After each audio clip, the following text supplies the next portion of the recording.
So what's up, everybody? This is my YouTube presentation about different crimes and things like that. So let me start it off by showing you my ID. Here is my ID at my last school at Florida Gulf Coast. I don't have one from Seminole State. They didn't. I guess taking online class you don't get one. But okay, so let me get into it. What I'm going to be talking about is gender differences in criminality. So I'm going to be talking about the differences between how, like, what genders do which crime and things like that, and how there's still a double standard in this world to this day. So some facts to throw out on you is that men are 11 times more likely to go to prison than women. Like, think about that. 11 times more likely to go to prison. And they're 3 times more likely to be taken to court and convicted.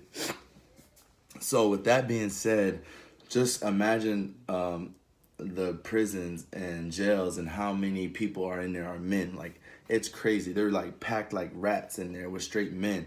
And I'm not saying that like women are like, you know what I'm saying, like getting away with things and not doing stuff, but there's something wrong with the system. And I'm just like, it's either that, you know, like they're just convicting more men because of certain issues and things like that. And I'm about to get into that. I'm about to get into all that. Okay, so here are some gender crimes here are some gender crimes, which are rape, genital mutilation, forced prostitution, and forced pregnancy. Most gender crimes are committed during armed conflict or during times of political upheaval or instability. So pretty much what that means is like that most crimes from men or women are rape, genital mutilation, forced prostitution, and forced pregnancy. Now, when you think about that, all those crimes are like men. Like, you know what I'm saying? Like, a woman's not gonna force someone to get a forced pregnancy. You know what I'm saying? So that's obviously men. Forced prostitution, there's like pimps and things like that. That's men doing that. And genital mutilation. Not really, but rape is pretty much the topic I wanted to talk about. That's the main thing, because there's just big conflicts of like, oh, there's just only men are raping and things like that, and women are raping too. And whenever there's something that comes to light of a man coming out saying that he has been raped by a woman, people are like, come on now, like being raped by a woman, like da da da da. Like there's a lot of stuff that people say that I don't agree with, and how they like, okay, like a man can't defend himself, like a woman just throwing herself on them. So here are the main crimes for women of what women are convicted for. Women are convicted for fraud or forgery. That's one of them. Theft and stolen goods, burglary. Now listen to this. 45% of all females who are convicted for shoplifting. That's more than 50. I mean, that's close to 50%. It's almost half of women who are going to court and being convicted of things. 45% of all those are for shoplifting. Like, that's crazy. Like, you know, so I'm just gonna list off some names of like people who've been like convicted and stuff like that. So, Michael Jackson, he was child molesting. Bill Cosby, sexual misconduct by 13 women. Woody Allen, sexual relations with minors. R. Kelly, child rape and pornography. John Travolta, cruise worker claimed assault. CeeLo Green, sexual assault. Kobe Bryant, rape. Mike Tyson, rape. Al Gore, rape. Tupac Shakur, sexual battery and rape. Nelly, rape. Ben Roethlisberger, rape. David Copperfield, sexual assault.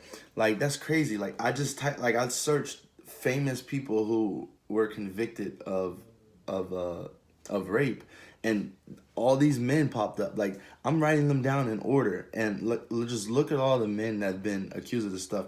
And the first woman that for me to come across was Britney Spears. Like, Britney Spears was the only woman, and she was accused because someone said that the man said that she flashed him, and she asked him to come into the room while she was nude.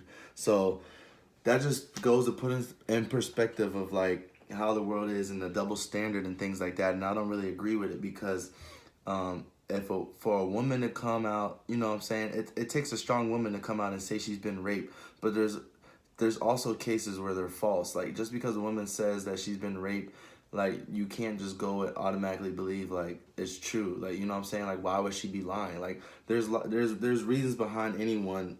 You know what I'm saying? Everyone has a reasoning for doing something. You just can't go and be like, well, why would she lie? It doesn't make no sense. Like a lot of these famous people that I listed, the case has been dismissed and things like that, and it's been dropped. But think about the guy who had to go through all that stuff for a person to lie and say that they've raped that person, and either the consenting was mutual or it didn't happen at all. And just because, you know what I'm saying, women wanted their money or something like that in that sense, and like, you know what I'm saying, didn't get what they wanted from that person, or that person didn't really treat them that good, they go and say some wild stuff like that. But when a guy comes out and says, oh, this girl raped me and things like that, people are always like looking crazy, like, come on now, like, you would have enjoyed that, or you would have liked that, or like you could have got her off of you, like, you know what I'm saying, like just because, like, you know what I'm saying, they think all like men are just like super strong and things like that, and like you would never get yourself caught in that situation. Doesn't make sense. But that's my presentation. That's my gender differences in criminality, and how we're still living in a double standard of who's being convicted and who's not. And pretty much rape in general is a big topic. And I feel like our system is still lacking. Our judicial system is still lacking a lot of aspects, and I don't know how, I honestly don't even have an explanation of how to fix it. But there's always going to be a big difference in criminality within genders. And just to go back to the main fact that I said in the beginning, men are 11 times more likely to go to prison than women. So put that in perspective. Think about it. Thanks everybody for watching. My name's TJ Allen. And yeah.